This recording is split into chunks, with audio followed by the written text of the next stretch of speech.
There are 1.1 billion people in the world without access to clean water, 2.4 billion without access to sanitation.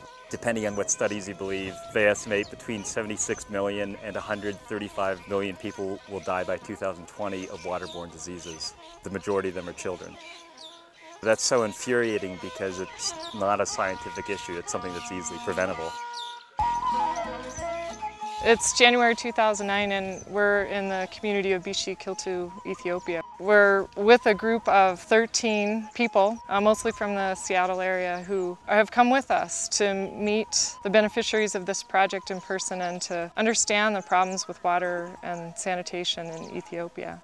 You know, it's such an acute problem, the lack of potable water for billions of people, and it's very hard to feel real and make it tangible unless you've actually seen it. I got tired of feeling it was somebody else's problem. It's great to be here and see it, and I can go back and make it real for my friends and family who are as interested in the issue as I am. We've been so impressed with the work of Water First partners in Ethiopia, Water Action. They have very detailed plans in engineering and community development. They teach them hygiene, education, sanitation, building latrines. It's just terribly impressive. This is Abrash, and she's 20 years old, and this is one of her children, 6-month-old Jaltu. Although this project is under construction right now, it's not done. So women are still making a daily journey, well actually in her case, 3 times daily journey to collect water for their families. This is one of the historical water sources for the community of Bishikiltu. Pretty soon this project is going to convert this spring from an open water source to a closed and protected water source. This project is actually under construction now. The project involves capping and developing 4 groundwater springs and then pumping the water up to an elevated storage tank. The water will then flow by gravity to 12 different water taps. A lot of the women here in Bishikiltu have described their current walk for water. It's anywhere from 1 hour to 3 hours just to get one 25-liter container of water. They're making that journey multiple times in a day. We're estimating that women here are spending anywhere from 3 hours to 6 hours a day simply collecting water. If we want to help women, we have to eliminate their walk for water. Yesterday we wanted to try to get a sense of what that daily journey is like for the women here. So we actually walked with Abarash, and Ted Anderson carried her container back to her house for her.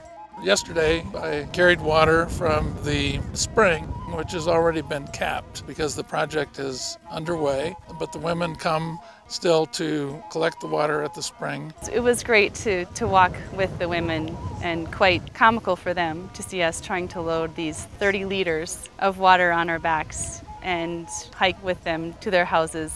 It was a very nice bonding experience. Sarah was very forthcoming, and she grabbed a water can, and I was content to walk along with her because I didn't really think I could lug that can of water. It was heavy, and not only heavy but just cumbersome. Those water cans weigh 50 pounds.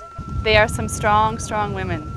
The most exciting thing for me was just to have the opportunity to come into her living space, to see where she actually lived, to meet her family. Just the experience of meeting those people and feeling like I was, in a sense, in their home was hard to describe. We really enjoyed coming to her home after carrying the water and just getting to see her daily routine, bathing her children, taking care of the animals, collecting firewood for making injera bread. We think about water for drinking, but you need it for cleaning, you need it for food preparation, you need it for washing clothes. We use water for so many things, and just witnessing her go through her daily routine made me appreciate what it must be like to have to carry on your back every drop of water that you use. I don't think that I realized before coming here how fundamental water is to the infrastructure of the rest of the day. At the end of the day, there are mothers in Ethiopia who are the same as the mothers where I'm from, who just want clean, healthy water for their children. And it really is that simple of a thing. The things that we take so much for granted in our own country, such as the ability to turn on a faucet and have water at your immediate disposal, is just not the case here. The women have to walk many, many hours a day just to lug water from a questionable source back to their homes, which places them at extreme risk for disease, which could easily be alleviated by just having access to clean water. Abadash told us that the water that they drink is dirty and that it's made her children sick quite a few times. Well, there's no clinic here. When they need medical treatment, she has to walk on foot 4 hours to the nearest medical facility and get treatment there and then walk back. The purpose of the spring cap is to keep that clean water from the ground safe from recontamination from people, like these children here collecting water, or animals that come to graze. Construction of the spring caps, storage reservoirs, and 15 kilometers of piping are the big cost items for the water component in the Bishikiltu project. Today our group is actually helping a little bit with the project in Bishikiltu, helping construct the foundation of the water reservoir. And I say help with a smile because I'm not sure how much we're helping. But at least it gives us an understanding of how hard the work is to construct one of these water projects. Your donations make it possible to fund what is otherwise an unattainable dream for the community of Bishikiltu. But the community of Bishikiltu will be providing incredible amount of work to support this project. There are 15 kilometers of pipe. That's nearly 9 miles. Every mile of that will be trenched 2 feet deep.